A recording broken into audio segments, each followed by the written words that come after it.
Hai, Eh, ngelamun. Kamu ngelamun siapa sih? Kamu ngelamunin istri? Atau lagi ngelamun apa nih? Jangan-jangan ada enggak yang disimpen nih. dok, enggak. Ini itu nyimpen nganu itu loh dok, apa kemantepan hati dok. Kemantepan hati. Lu ngapain emang lu kemantepan hati?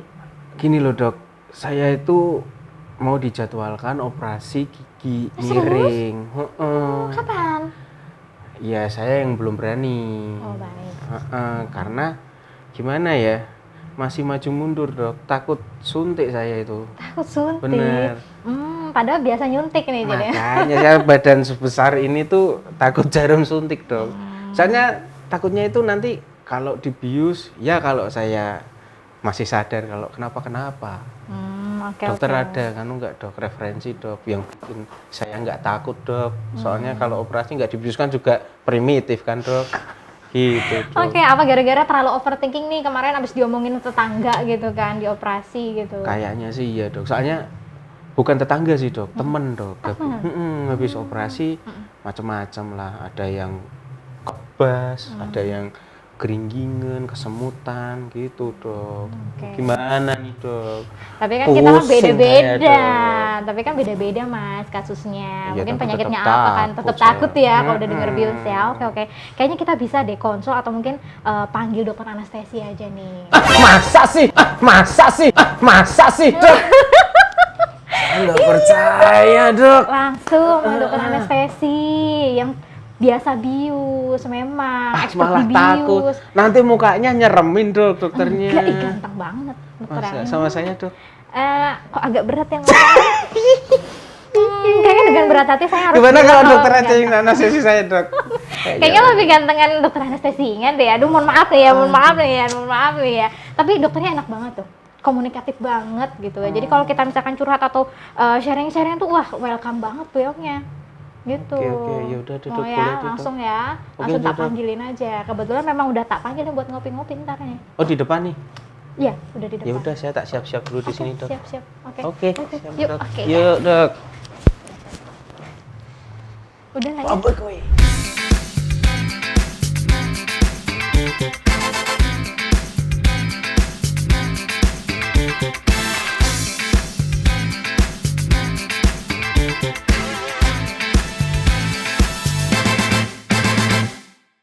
Assalamualaikum warahmatullahi wabarakatuh. Salam sehat sahabat Risa. Kembali lagi bersama saya Torik yang sudah lama kita tidak berjumpa dan juga rekan saya. Gita, selamat datang dalam acara Orkes, Obrolan Obrolan Kesehatan. Persembahan Hospital TV Sultan Agung Semarang. Ya, baik pemirsa yang ada di rumah maupun yang ada di studio, kita kembali lagi nih, sudah lama vakum saya. Sudah hampir bulan-bulanan nih. Digantikan oleh Mas Unggul dan juga rekan saya yang lain, juga ada dokter kita dan satu lagi Alfi. Semoga hari ini kita diberikan kelancaran kesehatan selalu atas segala aktivitas yang kita lakukan. Ya. Nah, pemirsa dan kami juga menyapa Bapak Ibu pasien dan pengunjung Rumah Sakit Islam Sultan Agung Semarang. Kami mengucapkan terima kasih atas kepercayaan pelayanan kesehatan kepada Rumah Sakit Islam Sultan Agung Semarang. Semoga diberikan kemudahan dalam menjalankan segala pengobatannya di Rumah Sakit Islam Sultan Agung Semarang. Iya, dokter kita, hari ini kita kedatangan narasumber yang sangat cakep nih. Iya. Saya aja sebagai cowok Kalah iya, terkintil-kintil ini. Agak jelek ya? Iya, sangat-sangat jeklik saya. Makanya saya ini mau cepet-cepet pulang gitu. Gak kuat saya ini. Enggak, Mas Torik tetap ganteng kok. Wah, Tenang aja, nggak ada yang gitu. menggantikan. Jangan ya. gitu dong. Tema kita hari ini apa sih, Mas? Tema kita hari ini yaitu takut bius, mengatasi kecemasan sebelum operasi. Nah, Mas Torik sendiri takut nggak kalau dibius? Saya sih sebenarnya kalau dibius di tangan nggak begitu takut dok, tapi kalau di gusi yang takut saya. Oh, gitu. Karena ya? kalau di gusi itu kan nggak kelihatan ya dok, ini jarum sudah masuk apa belum kan nggak tahu nih. Iya. Tiba-tiba cus gitu kan. Kadang saya yang Sakit ya? iya, saya cabut gigi aja nggak berani kok dok. Waduh, nah ini berarti pas banget ya kita udah Iya. kedatangan narasumber yang expert di bidangnya. Langsung saja kita sapa bersama-sama Dr. Astrandaya Aji, spesialis anestesi terapi intensif. Assalamualaikum Dokter Astra. Assalamualaikum Dokter Astra. Terima Oke. kasih ya dok, sudah Iya. hadir di tengah-tengah kita hari ini. Ya. Nah, hari ini kita tema membahas tentang takut bius nih, Dok. Karena kan kebanyakan orang awam nih takut banget kalau sudah mendengar kata-kata operasi ya, dan juga tentang bius ya.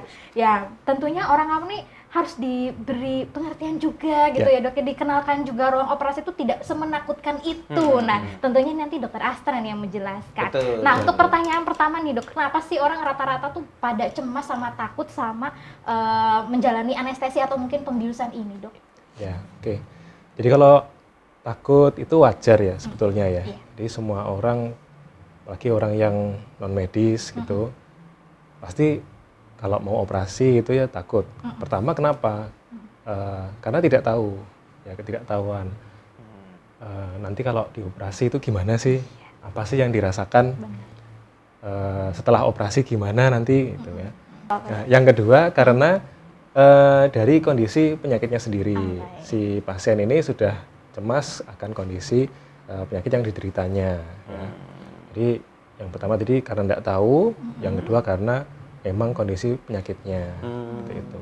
Baik, berarti memang kecemasan itu dari dalam diri sendiri loh Mas Torik, ya kan? Dia karena nggak tahu Tapi nggak juga. dalam diri sendiri juga, Dok. Kadang itu orang-orang tuh sering nakut-nakutin juga, Dok. Bener, Nanti katanya disuntik loh. Nah, gitu ya. nanti disuntik kenapa-kenapa loh. Nanti disuntik bisa buta dan lain sebagainya, kan takut ya, Dok. Betul. Nah, sebenarnya tuh, Dok, yang terjadi dalam tubuh itu kalau kita kena anestesi itu sebenarnya apa ya, Dok? Oke. Saya mau membahas yang tadi ya, itu juga ada pengaruh dari luar, dari orang lain, pengalaman masa lalu gitu ya, mungkin tetangganya atau keluarganya yang lain itu sudah pernah operasi, mungkin dianya mengalami efek samping atau komplikasi, terus berceritalah ke si pasien, sehingga pasien malah jadi tambah takut, padahal harusnya disupport kan gitu. Terus efek tadi anestesi, sebetulnya tergantung dari jenis anestesi yang diberikan oleh dokter ke pasien. Karena kita tahu jenis anestesi itu kan dibagi menjadi dua, ya, secara garis besar. Ada bius total ya atau bius umum sama bius yang regional. Jadi tentu efek yang terjadi dalam tubuh berbeda. Oh iya, pasti beda ya, Dok. Prinsipnya adalah terjadi blokade. Jadi di tubuh kita ada sistem saraf pusat gitu ya, dari otak, kemudian ada saraf-saraf yang bercabang ke seluruh tubuh. Nah, di situ ada istilahnya reseptor, dia yang menerima kalau ada rangsangan nyeri. Gitu. Nah, itu diblok dengan obat-obatan anestesi sehingga tidak terasa. Gitu. Masuk akal. Menarik loh, terbagi menjadi dua, ada total sama regional. Ya. Nah, ini pasti sudah nggak asing juga nih ya, dan kebanyakan mungkin yang para pemirsa atau mungkin masyarakat orang tahu itu banyak kan yang total gitu loh, Dok. Mungkin bisa dijelaskan total bagaimana, regional itu gimana sih, Dok? Oke. Untuk bius total ini berarti dibuat tidur untuk pasiennya. Ya, jadi kita berikan obat-obatan itu bisa lewat infus ya, jadi masuknya intravena gitu. Kemudian ada juga secara inhalasi, jadi dihirup. Ya, itu juga bisa. Jadi intinya pasien kita buat tidur. Nah, kalau kita udah tidur kan sudah tidak terasa apa-apa ya, sudah tidak istilahnya tidak ada respon dengan rangsang dari luar. Untuk yang pembiusan regional, nah kalau regional ini orang-orang itu mungkin ada yang berpengalaman juga ya di bius waktu sesar ya, bius paruh badan. Nah, itu termasuk yang pembiusan regional. Jadi hanya sebagian area dari tubuh saja. Enggak semuanya. Enggak semuanya. Jadi ada regional. Nah, regional ini dibagi lagi, ada yang lebih luas seperti tadi yang bius paruh badan itu. Jadi dari perut ke bawah, kaki juga tidak terasa. Ada juga yang regional yang lebih sempit areanya, misalnya hanya lengan kanan saja, itu bisa. Kayak di kasus di gigi itu misalnya anestesi cuma di gusi aja gitu ya, ya, itu masuknya di anestesi lokal berarti. Jadi lokal. Lokal itu areanya lebih sempit lagi. Beda sama regional. Betul. Ternyata tuh ada lagi loh. Ya, jadi makin sempit. Dok, tapi bener nggak sih, Dok, kalau misalnya ada yang kasus anestesi terus benar-benar sampai buta gitu, bener nggak sih, Dok? Ya, itu tentu ada apa cuma omongan orang-orang gitu loh, Dok? Okay. Namanya tindakan kedokteran, apapun itu ya, termasuk anestesi, tentu punya risiko dan komplikasi ya, efek samping dari tindakannya. Tetapi pada umumnya itu aman. Aman ya. Ya, kalaupun terjadi benar terjadi efek samping itu hanya satu dari sekian ratus ribu atau mungkin bahkan sekian juta. Dan itu pun kita tidak bisa memprediksikan. Artinya begini, sebelum pasien itu dilakukan pembiusan, tentu akan dilakukan evaluasi preoperasi, ya preanestesi. Nah, si dokter ini pasti akan memeriksa secara lengkap, ya, pemeriksaan dari kepala sampai kaki, istilahnya modal dari pasien ini gimana, fit enggak, gitu ya. Kemudian, bisa nerima itu apa enggak? Akan siap untuk dilakukan pembiusan dan operasi atau tidak ya.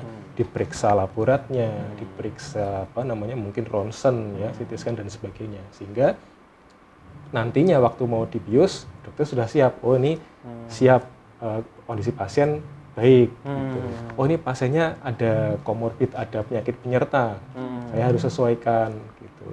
Nah mungkin ya itu tadi efek samping yang muncul itu kita sudah baik persiapannya, ternyata istilahnya dilalah gitu ya, dilalah muncul Allahu alam gitu. Sama seperti kalau kita naik motor, kita sudah pakai helm, masker, ya sudah safety semua ya, sarung tangan, sepatu. Masih ada risiko nggak kita kecelakaan di jalan? Masih. Jadi seperti itu. Menarik ya. Berarti sebelum melakukan operasi, dokter anestesi ini ada pemeriksaannya dahulu, dokter ya. Nah, tapi sering banyak kasus nggak sih dok? Misalkan udah rencana nih untuk operasi hari ini tiba-tiba cancel. Nah, itu biasanya faktor-faktor apa sih dok yang bisa mempengaruhi hal tersebut? Ya, ada beberapa kasus yang mengharuskan kita menunda ya. Jadi sudah diprogramkan secara elektif, ternyata kita cancel. Faktor-faktornya banyak dok. Jadi bisa karena pasiennya sendiri, ya kondisi pasien sendiri, atau mungkin dari peralatan misalnya ya. Kalau dari pasien sendiri bisa jadi pasien muncul gejala, ya. Contoh misalnya pasiennya ini mau operasi tiroid, ya. Kalau ya tiroid biasanya kan ada gangguan dari hormonnya. Nah itu akan muncul manifestasinya, mungkin demam, mungkin menggigil, ya. Berkeringan, terus ada gangguan irama jantung misalnya seperti itu. Nah, kalau sudah di jadwal operasinya kok muncul gejala seperti itu, tentu dengan pertimbangan safety-nya kita bisa menunda, karena operasinya bukan operasi yang emergensi. Gitu. Jadi untuk keamanan pasien tentu kita tidak langsung tabrak aja nih, tetap aja jalan operasi, tidak mungkin ya. Jadi kita tunda dulu. Sampai pasien kondisinya baik, stabil, dijadwalkan ulang. Iya, jadi nggak sembarangan. Anestesi itu nggak cuma suntik, bius, tidur, atau nggak kerasa gitu doang ya dok ya. Safety pasien. Safety first. Safety first gitu ya. Baik. Menarik ya, berarti tadi kita udah tahu bahwa bius itu ada macam-macam ya dokter ya. Bius total, ada bius regional. Nah kalau misalkan yang bius regional itu berarti apakah kadang-kadang harus ditidurkan atau pasien juga sadar gitu tuh? Nah biasanya banyak yang nanya. Pertanyaan bagus ini. Jadi regional itu kembali ke preferensi pasiennya. Kalau pasien pengen nggak bius total, tapi kalau bisa ya dibuat ngantuk bisa. Oh bisa. Ya, misal kayak yang tadi ya sesar separuh badan ya. Tekniknya namanya spinal anestesi ya. Disuntik di area punggung gitu. Nanti yang terbius yang tidak terasa dari perut sampai kaki biasanya. Nah, kalau nanti si pasien ini, si ibunya ini kok mendengar suara alat pisau atau ini kok terus jadi takut gitu ya, kita bisa tambahkan obat istilahnya ya sedasi gitu ya. Jadi efeknya akan menjadi mengantuk. Nah, kadang ada juga efek seperti amnesia. Jadi nanti pas sudah beberapa saat selesai operasi jadi agak bukan itu. Lupa apa yang terjadi di otak. Suaminya kaget. Jadi untuk menenangkan pasien juga itu. Tujuannya menenangkan ya dokter ya. Tapi efek bius setelah operasi ternyata macam-macam dok ya. Ada yang meracau juga dok. Iya, saya sering lihat itu dok. Kadang dia ambing sendiri nggak jelas dok. Itu memang dipaksakan apa? Enggak, tentu kan gimmick dok ya. Kalau aja dia gimmick, ternyata kan enggak ya dok ya. Itu benar ya dok ya. Efek obat terhadap orang ya itu bisa beda-beda. Jadi ada yang diberikan ya dia cuma tidur aja biasa, bangun juga apa namanya kontak ya. Ada juga yang jadi kayak setengah sadar meracau tadi seperti itu bisa. Iya, Jadi lucu Dok. ya tergantung masing-masing ya. Itu biasa apa ya Dok? Saya pengen gituin teman saya. Boleh. Tidak boleh. Kan biar lucu. Tongkrongan asik ya. Suntik. Ini kayaknya ngaco nih sudah. Aduh, iya. Boleh ya. Iya, tapi itu saya pengalaman pribadi tuh Oh, iya. meracau. Iya, dan besoknya tuh nggak ingat kita meracau apa dan ternyata meracaunya terlalu berlebihan. Jadi harus mohon maaf. Adalah pernah operasi gitu kan. Terus tiba-tiba nggak ingat dan tahu-tahu udah di kamar aja. Iya kan Dok iya, ya? betul. Dan lupa, benar ternyata amnesia. Saya tuh juga pengen gitu Dok. Kan saya ada impaksi tuh Dok, 4 gigi. Katanya sih harus bius tidur. Iya. Tapi saya takutnya itu nanti kalau ngomongnya nggak jelas. Kalau takutnya itu saya ngomong jorok.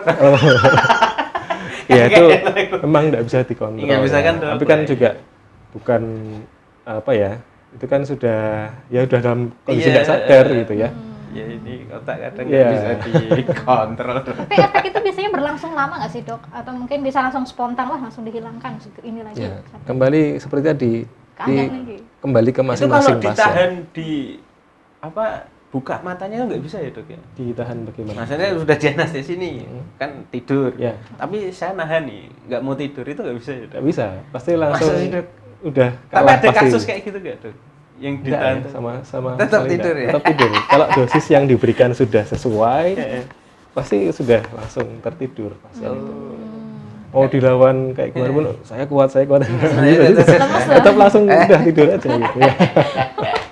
Insomnia sekalipun Iya, loh ya, iya. kena obat bius langsung tidur ya Dok Betul. ya. Baik, menarik. Tapi pernah menemukan nggak sih kasus Dok misalkan di OK atau di ruang operasi udah dibius sesuai dengan dosis tapi dia nggak tidur juga nih Dok? Ya, Itu tadi itu. betul. Ada pernah sih yang seperti itu. Jadi misal dosis yang kita berikan ini sudah sesuai, harusnya sudah dosis induksi atau dosis anestesi. Tetapi pasien tuh ada yang masih bangun gitu. Itu faktor apa Dok? Berat badan atau faktor usia atau? Tidak dari berat badan ya, kemungkinannya sih dari penggunaan obat-obatan sebelumnya dari si pasien. Misalnya dia riwayat penggunaan obat apa, misalnya pasien-pasien yang menggunakan obat sedasi misalnya. Contoh yang tadi ya, orang-orang yang sulit tidur atau mungkin sewu untuk orang-orang yang dia ada gangguan kecemasan, itu kan biasanya diberikan obat atau dirasakan obat yang untuk obat tidur lah, obat sedasi.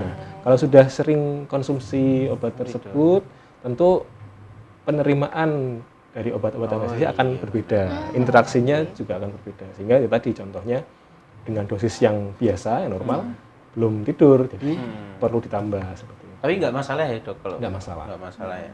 Selagi itu masih taraf normalnya. Ya. Contoh Situasi lain ini, kalau si pasien yang riwayat alkoholik, Oh, ya beda ya Dok? tentu beda. Biasanya hati kamu. lebih tahan, ya. Saya kaget saya. Dia lebih tahan. Kita hati-hati kamu. Kaget saya. Tapi riwayatnya kopi, beda. Ya, Ya, kalau beda. kopi enggak masalah. Kopi nggak masalah Mas. Saya alkohol tak oles ke tangan. Oh, kalau alkoholik beda lagi Dok Iya. penerimaannya. Baik. Menarik ya. Menarik ini, Ternyata menarik. beda-beda loh. Iya, baik. Berarti memang dokter anestesi ini ketat banget ya Dok ya pemeriksaannya sebelum operasi ya. Ya. Bahkan nah itu berarti penting yang namanya jujur Mas, Iya, benar. riwayat obat-obat yang dikonsumsi. Kalau Banyak perlu pasien bohong nggak sih Dok? Ya, ada beberapa. Ada ya, Karena Dok, ya? takut gitu ya, atau mungkin karena malu itu ada yang nggak jujur juga. Nah, sebaiknya kalau pas mau tindakan seperti itu, ya butuh anestesi ya harus jujur. Ya, jujur nggak sama pasangan, Iya. sama dokter juga. ya karena tenang kan kerahasiaan pasien itu pasti terjaga. Tuh, Iya, tenang ya. Oke. Terjaga dengan dokter, tidak dengan pasangan. Aduh.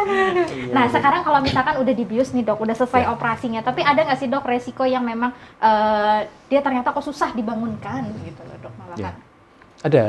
Jadi tentu pasien, terutama pasien yang dibius total ya, jadi dibius total gitu ya, sudah selesai operasi, obat sudah kita stop, nah, terus kita mulai bangunkan. Ada yang langsung bangun, ada yang mungkin prolong, ya, jadi prolong dia agak lama nih bangunnya. Biasanya pasien-pasien yang usia lansia, ya, yang sudah geriatri gitu ya, sudah sepuh, kemudian pasien-pasien bayi baru lahir. Oh, baik. Ya, Nah, itu nakutin ya Dok? ya itu tentu Waduh. istilahnya kan fisiknya belum sesiap Iya. kita ya, Iya, nggak benar. sekuat kita itu. Jadi tentu ada resiko seperti itu. Yang kedua mungkin dari background komorbid penyakitnya ya. Contoh misalnya yang satu pasien sehat, yang satu pasien yang dia riwayat stroke. Nah, tentu akan berbeda nanti setelah operasi, setelah selesai dibius, bangunnya akan lebih cepat yang dia tidak stroke. Contohnya seperti itu. Baik. Nah, iya, yang bayi itu kan malah juga nakutin. Ya. Nggak bangun-bangun kan orang tuanya udah overthinking ya. Dok. Baik, dokter. Padahal biusnya belum kelar. Berarti memang dosisnya beda-beda ya, dokter. Dosisnya ya? disesuaikan juga. Dosisnya disesuaikan. Nah, ini menarik. Untuk dosis ini biasanya apa sih, Dok, pertimbangannya atau mungkin yang harus diperhatikan dalam penyesuaian dosis dari masing-masing pasien ini, Dok? Ya. Faktornya ini. Untuk dosis yang kita berikan, tentu kita pertama melihat dari kondisi pasien ya. Berat badannya. Kita bisa menghitung dosis obat Iya. itu. Ya, tapi saya sudah turun Timbangnya. 10 kilo loh. Iya. Oh, iya. Iya, saya sudah turun dari Luar biasa, 110, Dok. Iya, Hebat, alhamdulillah. Oke. Kondisi berat badan apa Ya, ya, Dok? ini berat 2 badan. bulan nggak syuting tuh nurunin berat badan. Oke. Oke, ya jadi berat badan tentu dokter siapapun ya itu pasti untuk meresepkan obat tentu melihat dari berat badan gitu ya. Yang kedua dari kondisi tadi komorbid ya, modal fisik si pasien bagaimana. Orang yang lansia, yang tua, usianya sudah mungkin 80-90 tahun sama yang masih 20 tahun tentu beda, dosisnya kita kurangi gitu ya. Terus kemudian dari operasinya. Nah, operasinya nih lama atau sebentar. Kalau yang sebentar ya kita tidak usah terlalu banyak biar cepat bangun. Kalau yang lama seperti mungkin bedah otak gitu ya, kraniotomi itu sampai berjam-jam, tentu obatnya juga dosisnya lebih banyak. Anu ya, dokter, tergantung operasi yang akan dijalankan ya. Berarti Dok, ini kan macam-macam resiko nih, Dok. Macam-macam resiko anestesi nanti ke tubuh kita. Nah, ada nggak, Dok? Tips and trick biar pasien itu nggak cemas, Dok, saat di anestesi atau saat dibius. Ya. Ada beberapa tips ya, Mas. Jadi yang pertama tadi kok cemas kenapa? Karena ketidaktahuan. Nah, tips pertama cari informasi. Jadi mungkin bisa buka-buka dari internet ya tentang pembiusan atau anestesi itu seperti apa. Yang kedua bisa dari dokter anestesinya. Jadi pada saat dokter anestesi mungkin mengunjungi pasiennya di situ gitu ya, tanyakanlah segala hal. Jadi tidak perlu malu, tanya sebanyak-banyaknya sampai puas enggak apa-apa ya. Bagaimana teknik biusnya yang bagus apa ya, nanti gimana efek sampingnya apa, terus apapun boleh ditanyakan. Pokoknya jangan ada yang ditutup-tutupin Iya, ya. jangan ditutupi. Kalau ada yang masih bingung tanyakan. Karena kalau sudah lebih tahu, lebih banyak yang pasien tahu, biasanya akan lebih tenang, Plong ya, Dok. lebih plong. Karena kan sama seperti kita sendiri, kalau kita nggak tahu apa sih yang akan kita hadapi nanti itu bisa lebih cemas. Tapi kalau kita, nanti kita akan seperti ini, dia akan lebih tenang. Yang kedua mungkin dari teknik relaksasi ya, teknik relaksasi untuk pernapasan bisa ya, napas dalam, yoga. Atau kalau kita muslim kita bisa mendengarkan murotal seperti itu ya, ngaji ya, sholat ya, seperti itu. Iya sih, itu rileks banget, Dok. Ya, mendengarkan pengajian di sini tuh. Masyaallah. Iya. Dan juga ini dukungan dari keluarga ya. Jadi keluarga jangan terus tambah nakut-nakutin ya. Iya. Jadi harus Kadang disupport. itu dari keluarga malah, Dok. Wah, Iya, saya itu. tuh bete, Dok, kalau gitu tuh. Nanti kenapa loh. Udah belum pernah operasi sudah kenapa. Nanti malah overthinking loh. Lah ya makanya sering itu malah dari orang terdekat ya, Dok, Iya, kayak gitu iya. tuh. Nah, kalau tadi sudah dilakukan kok masih belum tenang ya, biasanya kami akan tambahkan terapi ya, diberikan Shopping obat. contohnya, Dok. Ya. Shopping. Oh, saya kira terapi. Boleh. Shopping, main bola kan itu terapi ya, relaksasi. Ya, ini terapi farmakologi. Iya. Obat-obatan. Iya. Oh. Aduh, luar biasa. Baik. Kalau untuk anestesi sebenarnya ada mempengaruhi efek panjangnya atau mungkin jangka panjangnya nggak sih, Dok? Jangka panjang ya. Ya. Pada umumnya sih aman ya. Pada umumnya itu tidak pernah ada yang efek samping sampai jangka panjang. Tetapi tetap kemungkinan itu ada, persentasenya ada, risikonya ada. Contoh ya, misalnya pasien-pasien yang dibius total Iya. gitu, itu ada risiko terjadi gangguan kognitif. Ya, terutama pasien-pasien yang sudah tua ya. Gangguan kognitif itu ya seperti pasien atau orang yang demensia gitu ya. Jadi gampang lupa atau jadi untuk hitung-hitungan gitu sulit ya. Diajak ngobrol mungkin gitu. ya gitu.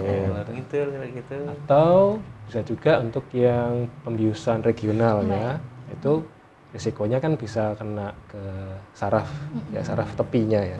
Kadang nanti efek sampingnya adalah terasa nyeri di bekas suntikannya atau mungkin kakinya kok jadi kesemutan ya. Atau bahkan yang lebih buruk lagi ya ini naudzubillah ya, ini namanya komplikasi ya. Jadi benar-benar sampai lumpuh itu juga ada.